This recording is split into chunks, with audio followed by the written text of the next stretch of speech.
present point of rest, we determined to remain several months in this wonderful and celebrated city. Clerval desired the intercourse of the men of genius and talent who flourished at this time, but this was with me a secondary object. I was principally occupied with the means of obtaining the information necessary for the completion of my promise, and quickly availed myself of the letters of introduction that I had brought with me, addressed to the most distinguished natural philosophers. If this journey had taken place during my days of study and happiness, it would have afforded me inexpressible pleasure. But a blight had come over my existence, and I only visited these people for the sake of the information they might give me on the subject in which my interest was so terribly profound. Company was irksome to me. When alone I could fill my mind with the sights of heaven and earth. The voice of Henry soothed me, and I could thus cheat myself into transitory peace. But busy, uninteresting, joyous faces brought back despair to my heart. I saw an insurmountable barrier placed between me and my fellow men. This barrier was sealed with the blood of William and Justine, and to reflect on the events connected with those names filled my soul with anguish. But in Clerval I saw the image of my former self. He was inquisitive and anxious to gain experience and instruction. The difference of manners which he observed was to him an inexhaustible source of instruction and amusement. He was forever busy, and the only check to his enjoyments was my sorrowful and dejected mien. I tried to conceal this as much as possible, that I might not debar him from the pleasures natural to one who was entering on a new scene of life, undisturbed by any care or bitter recollection. I often refused to accompany him, alleging another engagement, that I might remain alone. I now also began to collect the materials necessary for my new creation, and this was to me like the torture of single drops of water continually falling on the head. Every thought that was devoted to it was an extreme anguish, and every word that I spoke in allusion to it caused my lips to quiver and my heart to palpitate. After passing some months in London, we received a letter from a person in Scotland who had formerly been our visitor at Geneva. He mentioned the beauties of his native country and asked us if those were not sufficient allurements to induce us to prolong our journey as far north as Perth, where he resided. Clerval eagerly desired to accept this invitation, and I, although I abhorred society, wished to view again mountains and streams, and all the wondrous works with which nature adorns her chosen dwelling places. We had arrived in England at the beginning of October, and it was now February.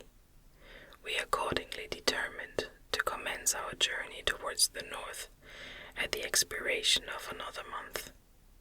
In this expedition we did not intend to follow the great road to Edinburgh, but to visit Windsor, Oxford, Matlock, and the Cumberland Lakes, resolving to arrive at the completion of this tour about the end of July.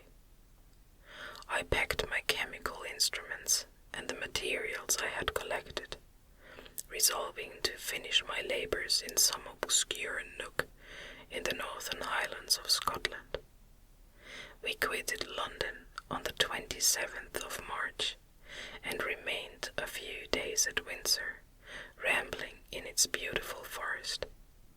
This was a new scene to us mountaineers.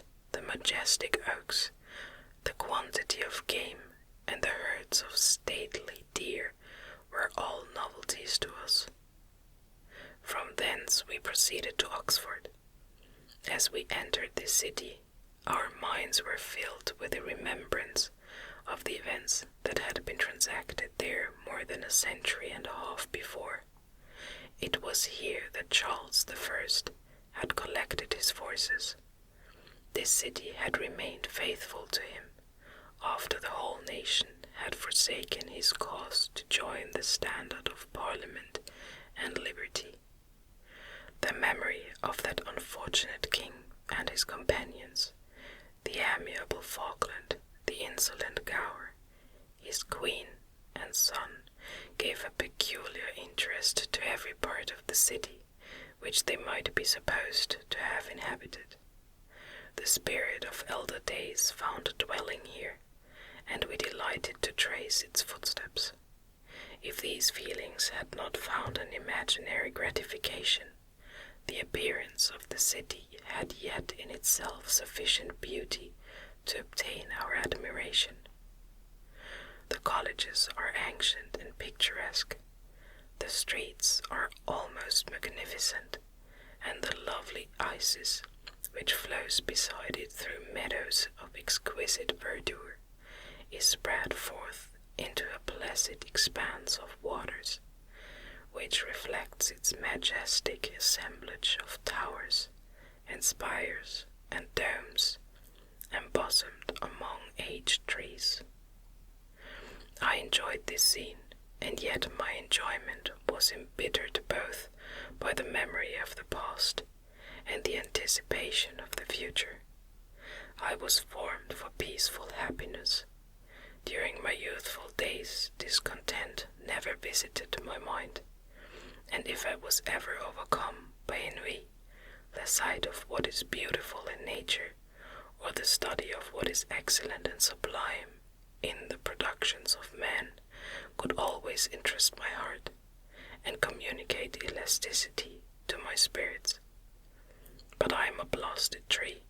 The bolt has entered my soul, and I felt that I should survive to exhibit what I shall soon cease to be, a miserable spectacle of ragged humanity, pitiable to others, and abhorrent to myself.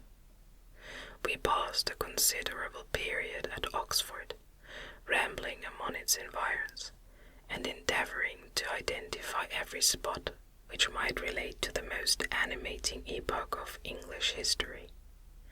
Our little voyages of discovery were often prolonged by the successive objects that presented themselves. We visited the tomb of the illustrious Hampden, and the field on which that period fell. For a moment my soul was elevated from its debasing and miserable fears to contemplate the divine ideas of liberty and self-sacrifice, of which these sites were the monuments and the remembrances. For an instant I dared to shake off my chains and look around me with a free and lofty spirit, but the iron had eaten into my flesh, and I sank again, trembling and hopeless, into my miserable self. We left Oxford with regret and proceeded to Matlock, which was our next place of rest. The country in the neighbourhood of this village resembled to a greater degree the scenery of Switzerland, but everything is on a lower scale, and the green hills want the crown of distant white Alps, which always attend on the piney mountains of my native country. We visited the wondrous cave and the little cabinets of natural history, where the curiosities are disposed in the same manner as in the collections at Cerveau and Chamonix. The latter name made me tremble when pronounced by Henry, and I hastened to quit Matlock, with which that terrible scene was thus associated. From Derby, still journeying northward, we passed 2 months in Cumberland and Westmoreland. I could now almost fancy myself among the Swiss mountains. The little patches of snow which yet lingered on the northern sides of the mountains, the lakes, and the dashing of the rocky streams were all familiar and dear sights to me. also we made some acquaintances who almost contrived to cheat me into happiness. The delight of Clovel was proportionably greater than mine. His mind expanded in the company of men of talent, and he found in his own nature greater capacities and resources than he could have imagined himself to have possessed, while he associated with his inferiors.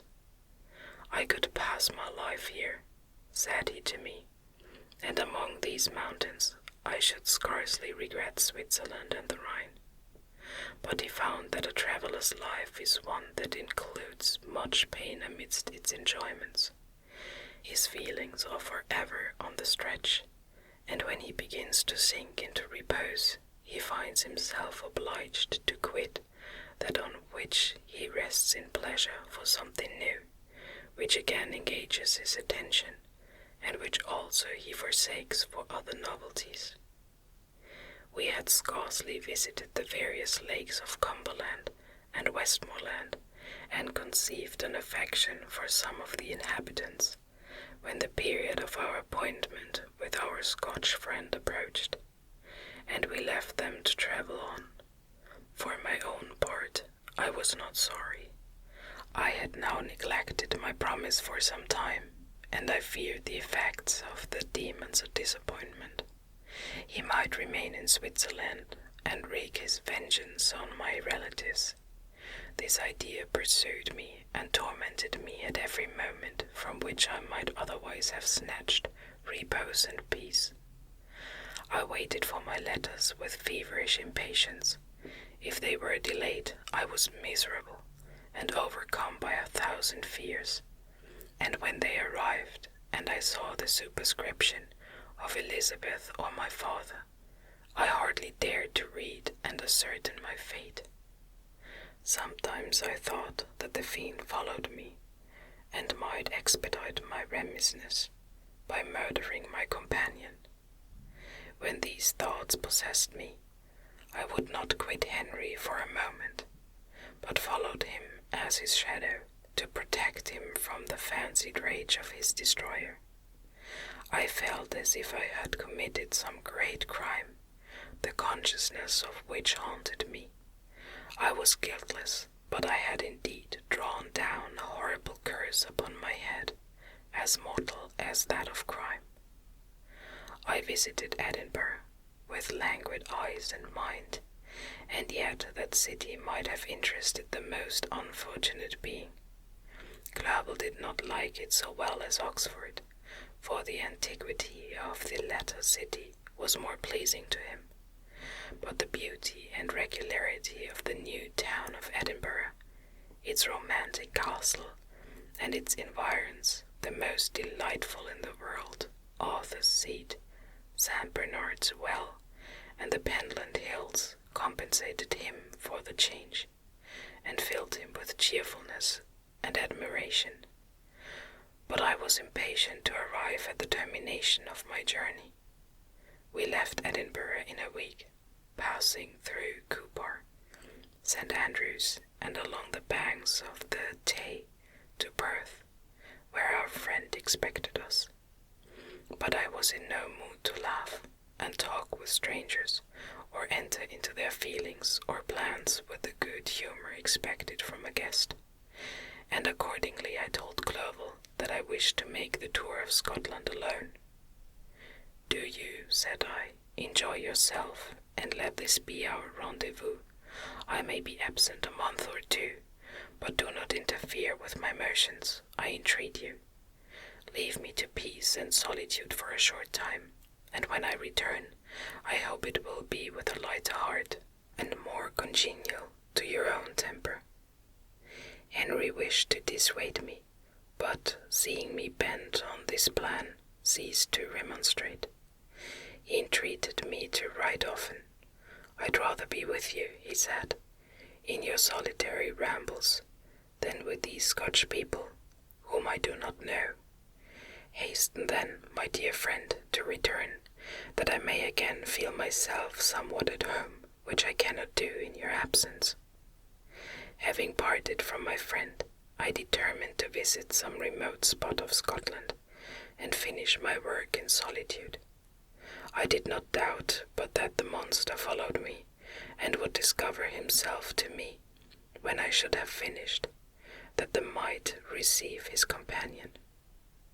With this resolution I traversed the Northern Highlands and fixed on one of the remotest of the Orkneys as the scene labours. It was a place fitted for such a work, being hardly more than a rock, whose high sides were continually beaten upon by the waves.